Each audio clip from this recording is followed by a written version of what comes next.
Asawa mo nga to. Yes, oh. Diba? Alam mo, sino may kasalanan? Ba't napahamak si Cheng? Sino? Si Sel. Si Sel. Yes, Kung di ka pumayag, hindi to tutuloy. Alam mo kaya kanya inaya, hindi naman dahil gusto kanyang manalo eh. Ano yun? Para lang may kasama siya sa gagawin niya ko. Magandang loob lang siya. Tuloy. Sa bakit ito rin, hindi naman nagpaalam sa anak niya. Correct. Oh, yung mga anak niya gumising ngayong araw. Nasaan ang nanay ko? Wala. Nag-chat nga po sa akin kanina, ma, nasaan ka yung bunso ko po? Ano sabi? Hindi ko na ma-reply kasi wala po signal doon sa loob kanina. Wala ka signal, pero nakuha mo yung text. Meron namang ganun. Baka walang load. May pumapasok na yung lumalabas. Alam mo, kayong dalawang magkaibigan, marami kayong lihim sa buhay.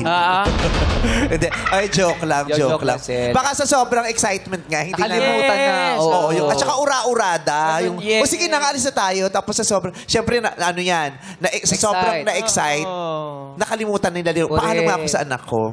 Pero masaya ka namang nandito. Actually, first time ko po to. So, hindi, Happy hindi naman masaya. po. Happy naman, sorry.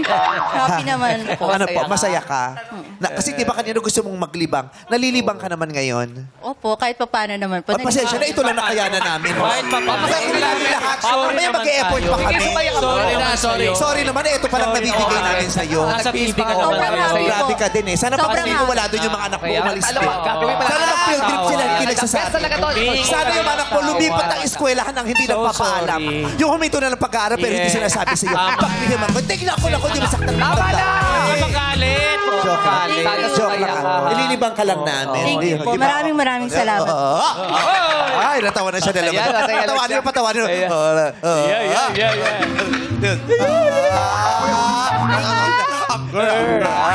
Grabe, no? Thank you po. Oh, ayan. So, mamaya patatawanin ka pa namin. Pag hindi ka pa namin napatawa, Oh. kasalanan mo na yun. Ang bigat-bigat ng loob ko. Hindi, joke.